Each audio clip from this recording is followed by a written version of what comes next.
views and opinions expressed in this program are those of the participants and do not necessarily reflect the views of BronxNet or the program underwriters.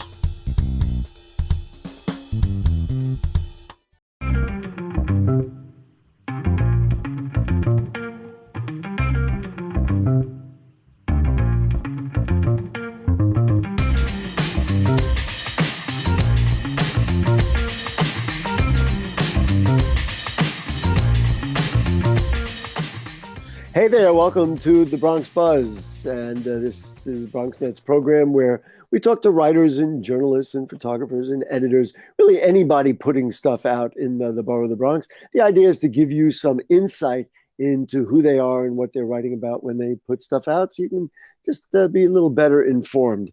And this evening we've got two really excellent people. One is a writer for City and State magazine, City and State New York, to be formal.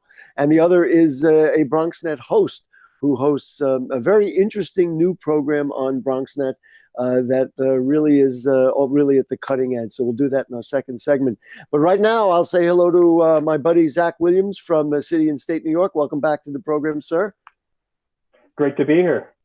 I remember the last time we had you on, I think you were sitting like right in the state Senate, maybe in the beautiful, but now here we are in your beautiful apartment. That's nice to see you wherever you are. Well, you know, there's plenty of news to report here in Brooklyn, but exciting things in the Capitol as well nowadays. You wrote two pieces, and I told you about it, how excited I was about them when I read them. They were in, actually goes back a couple of weeks. I mean, it's from City and State. There it is. I read them and I was like, wow, this is exactly to the core of what we all need to be thinking about. So we're going to start with the first one is we are now in between times. And the subheading is 2 weeks remain to determine the new normal once social distancing begins to end. You start the article talking about the whole thing between the mayor and the governor. And one of the things that you establish in this article is that in order for us to really do better in New York City and New York State is if they work together. Can you, do you have a sense now of characterizing where they are at now? Because it's better than it was. It may not be perfect, but there is a sense that they're on the same page. Well, you know, the core of the idea of the in-between times that we're in is that we're going from this collective experience of the pandemic, where there's been lots of successes, some failures on the part of city and state government with dealing with with COVID-19, to a time where we're kind of determining the new normal. You know, the state has begun to reopen in most areas, and you know the relative political harmony that characterized a lot of the stay-at-home period is now ending. And I think that really raises the stakes. You know, for most of the 2 months that most people are at home, Mayor Bill de Blasio and New York Governor Andrew Cuomo simply were not working together. They made one appearance at the beginning of March to announce the first cases in the state, and they didn't have a single joint appearance until mid-May, when the mayor appeared via video link to the governor's daily briefing. So, you know, we still have yet to see the governor and the mayor really get together, overcome their personal animosities, if you will, and, you know, get to work and really figure out how exactly city and state government are going to function ahead. You know, for the most part, they share a political agenda. They're both harping a lot on the need for another federal stimulus bill, billions of dollars in new funding to avoid, you know, really dire budget cuts.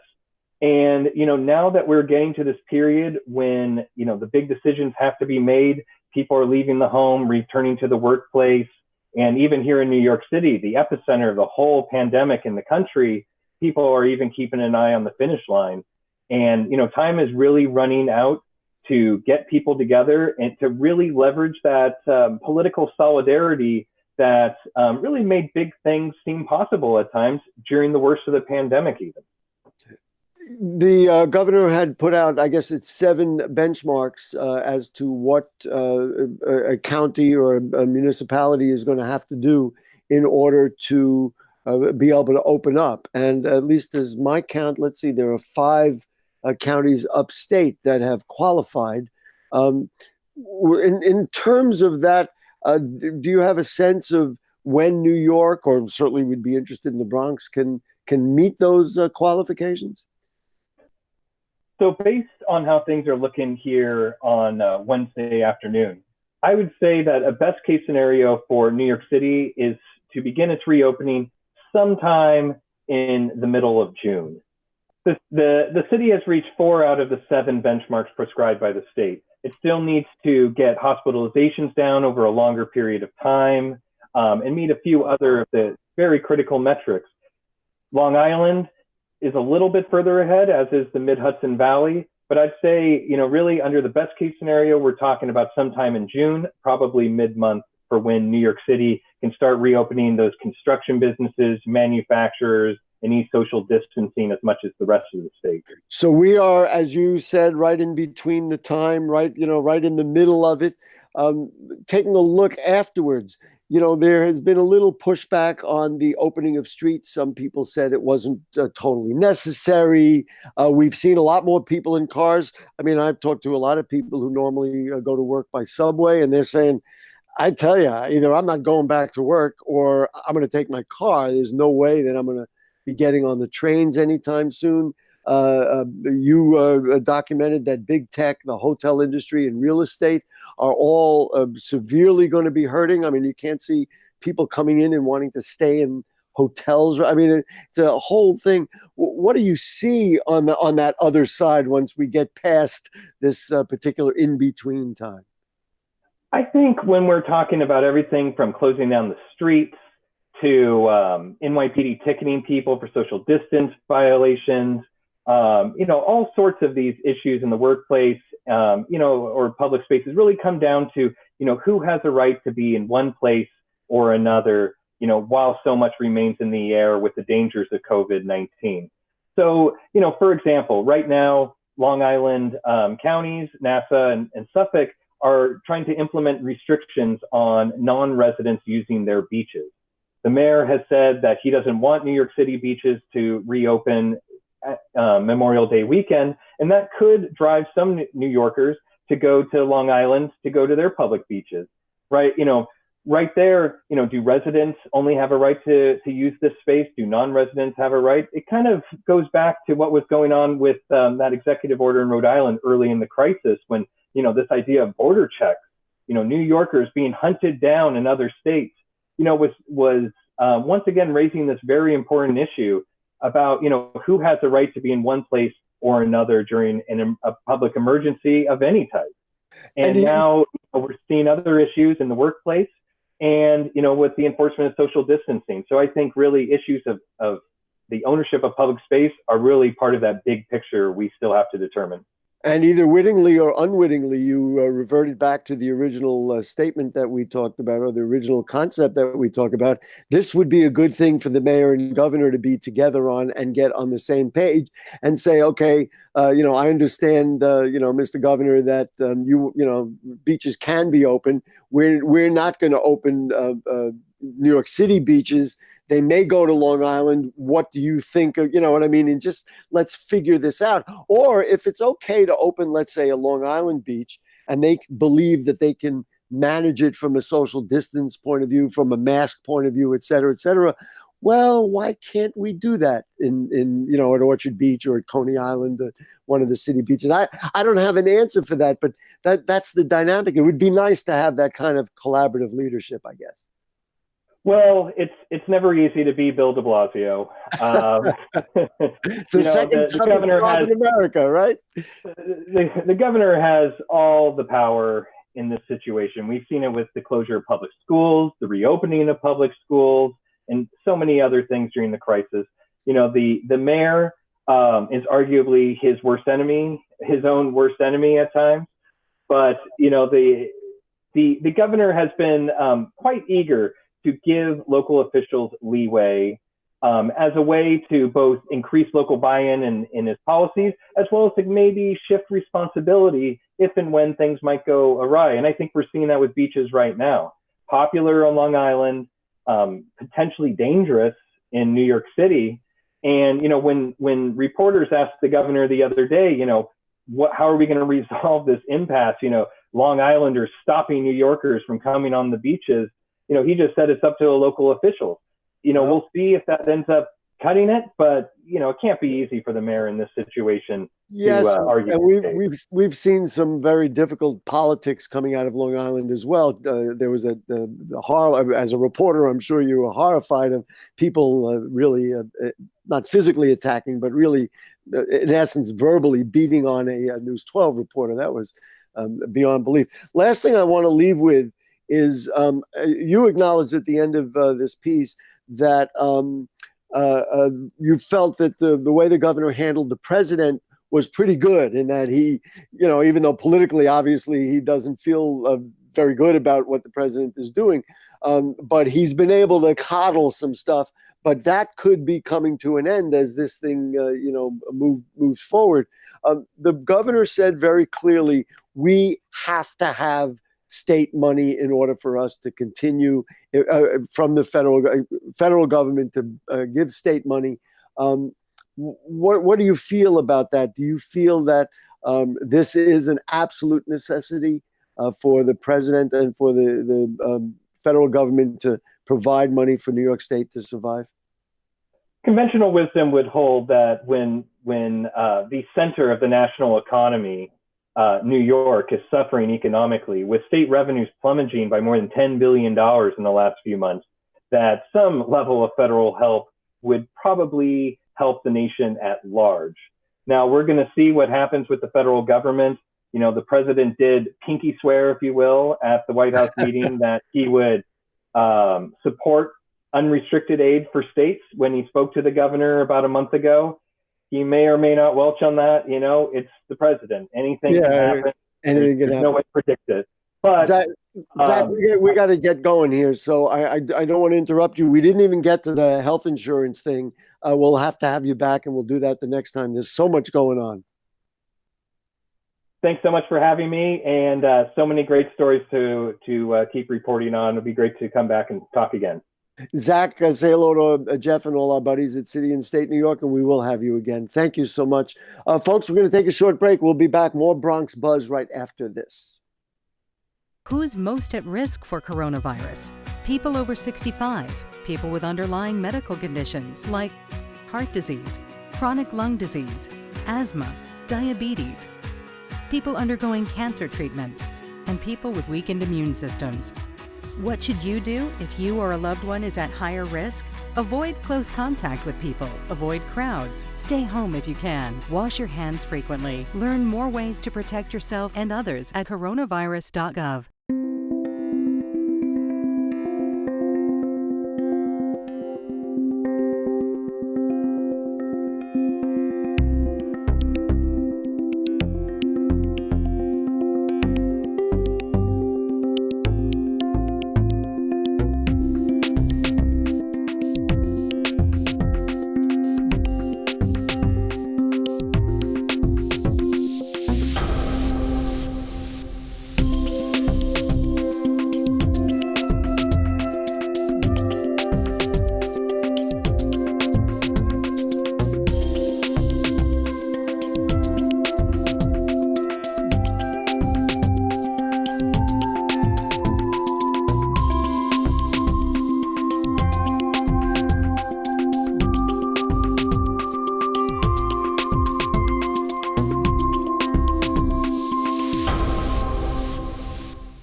Okay, back with you on the Bronx Buzz. I am really excited because we're changing gears totally. I mean, we were just talking about the virus and everything else, but now we're talking about one of the really bright new personalities on BronxNet television. So it is my friend, Fleriser Bello. Nice to have you with us. Fleriser, nice to see you, even here on television together. How are you today, first of all? You all right today? Yes, I'm doing great. Thank you so much, Gary, for this invitation. It is an absolute honor to be here with my mentor on television. we're working together. Anyway, Fleriser is the CEO of Fleriser Bello Incorporated. She's worked in the entertainment, fashion, and event industries for over a decade in several capacities. Just a little background about you, where you grew up, why you love the Bronx, and how we turned what you do into the program Bellas Fashionistas. A little bit about myself. So yes, thank you. I am the founder and CEO of Fleriser Bello Incorporated, which is a marketing strategist firm. What we do is that we create content around events, and also not only do we do social media marketing campaigns, but we also do events and coordination from the conception till the end. That's something that we do. So we've done anything from working with big clients like Telemundo, Goya, and NBC. I'm also a certified minority-owned business with the city and the state of New York. So it's an extremely honor to be able to service everyone, obviously, from private. How and why did you get involved in doing that? Now, you didn't answer the question about where you grew up. Did you grow up here in the Bronx or somewhere else, just so we know where you're from? Sure. I grew up in the Bronx, Boogie Down Bronx, of course. And I do love the Bronx. My area seems to be very nice and quiet. What area is that? What is it? Because we're all going to move there. What area is that? I'm not going to say, but it's in the Norwood section of the Bronx. All right, fair enough. So you grew up here, and how and when did you get into creating the marketing firm?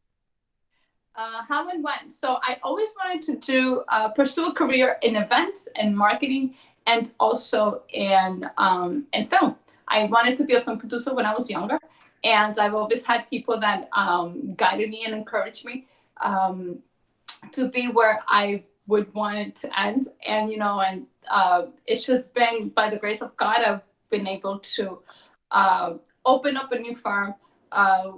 Right before I was working with Milagros, they actually for the gala, and she was able to give me the opportunity to do something with her. And then all of a sudden I had someone that wanted to give me a big opportunity. It's an international firm. And they said, we want to give you an opportunity. So someone came up to me and said, why don't we open your first firm? And I said, oh my God, I just feel like I'm not ready. And all of a sudden, so it happened. And, that's where the creation of Bello Consulting came in. And then we had that company for about 4 years. And then I went independently to Fleriser Bello. And then a few years after that, I created Bellas Fashionistas. And why? Why, what is your motivation? Listen, everybody wants to create a nice thing, but why do you love this, and why do you do this? I mean, because and you and I have had a number of discussions, but you have real passion for this. You really care about this. Yes. So one of the reasons why, after working in the entertainment industry, attending all these lavish events like the Latin Billboards, Latin Grammys, and working with a C-level and also in the community, I felt that there was a big disconnect with the youth, a big disconnect with how the direction of our youth was going. I felt that they didn't have positive role models. And working with celebrities and whatnot, I said, we need to encourage our youth. We need to do that. And I felt so close. I am Latina, so I felt so close with our youth. And that was where the creation came in. So I was having like a little midlife crisis in my mid-20s. And I said to myself, there has to be another Maya Angelou and Jose Marquez. At that point, that's when both of them had died, like within a month in difference. And I said, I know so many people that we could share their stories versus all these, not to say bad anything about the celebrities. There's a story about the celebrities that the youth doesn't understand. And that's how they were able to persevere, to work hard. So I felt that they only saw the celebrity limelight aspect of it versus the struggle, the process that it takes for them to be where they are. So I decided, I know so many Latinas who have reached corporate ladder, who are entrepreneurs, Latinas that are really working in so many different industries. And I said, why not create Bellas Fashionistas sharing the stories? So all these Latino youth and everyone else that's watching, it could be able to see a different light of all these incredible women that are making and paving the way for each and one of us today. This moves us directly into the BronxNet program, and it's a YouTube channel. I mean, you're a marketing person. You put it all out there. Bellas Fashionistas. Talk to me about the program, and I'm incredibly inspired by what you said about the many corporate Latinas that you know, and you've put so many of them on the program, and they, as guests, they have been incredible. They know so much. They're involved in really right now during the center of the crisis, and they know the numbers, and they, so just talk to me about the creation of the program and what you try to do on the program. So because I wanted to share their stories so that our youth could feel that they know that each and one of those women came from a different path, but they were able to make it. Sharing the stories was just the incredible part of it. Why? Because our youth can identify, and they all come from different backgrounds. They all come from different upbringings. And yeah, a lot of these Latinas come from different backgrounds, from different upbringings, and sharing the stories so that the audience could identify themselves with their stories. It's just another way of saying, if she made it, then I could make it too. And it's just a good way of encouraging, of educating, and motivating each of our youth, anyone in general, any woman, any man, to be able to push forward with their careers. It's hard to not be inspired by your enthusiasm for it. So we're going to take a real quick look. This is a very short clip. We're going to take a look at this clip about the program. Then we're going to come back, and I want to talk about some of the segments that you have really enjoyed. So here we go, folks. My Spanish pronunciation is really bad, but Bellas Fashionistas.